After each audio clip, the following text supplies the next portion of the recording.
ఈ వ్యాక్సిన్ ఏదైతే తీసుకున్నారో ఇంత కష్టపడి మీరు ఇంత అన్నారు ఖర్చుతో 8-9 ఇయర్స్ తర్వాత అప్పటి వరకు అంటే అదే బాగుంటుంది. ఇక్కడ కూడా రెండు మాటలు ఏంటంటే మామూలుగా నోవాటి సంస్థ వారి నుంచి వచ్చిన నోటు ఏదైతే ఉంటుందో వారు చెప్పడం ఏంటంటే ఇది క్యూర్ కాదు, ఇది డిజీజ్ మాడిఫైయింగ్, అంటే డిసీజ్ తాలూకా స్థితిగతుల్ని మార్చేటువంటి ఇంకా మందు. ప్రపంచంలో మరి ఎక్కడా లేదా సార్? ఓన్లీ అక్కడ తప్ప అక్కడే మరి. ఎక్కడా లేదా వ్యాక్సిన్? అంటే అసలు ఎంతవరకు అంటే ప్రపంచంలో కాస్ట్లెస్ట్ మందులు కొన్ని ఉన్నాయి, ఆ మందులు ఆ కోవలో ఉంది జోల్జెన్స్మా. ఇంకా ఈ వ్యాధికి 2 మందులు ఉన్నాయి, రిస్విప్లామ్ అని, స్పిన్నార్జాన్ అని. అవి దీనంత ఉపయోగకరం ఉంది, ఈ శక్తి లేదు.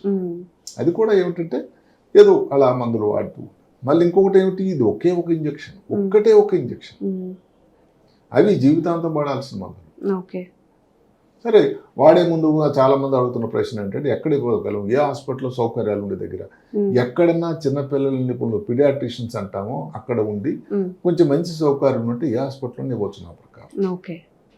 దానికి ఇంకా కొన్ని అనుమానాలు ఏమిటి, ఇది స్టెరాయిడ్ ముందు అనుమానం కాదు, ఇది నిజం. దీనివల్ల కొన్ని సైడ్ ఎఫెక్ట్స్ వచ్చేదానికి ఆస్కారం ఉంది. ముఖ్యమైన అవయవాలు ప్లేట్లెట్స్ తాలూకా కణాల సంఖ్య తగ్గొచ్చు, లివర్ మీద దాని ప్రభావం రాదు. చిన్న పాప అంత డోసేజ్ ఆఫ్ వ్యాక్సిన్ అనొచ్చా దాన్ని మరి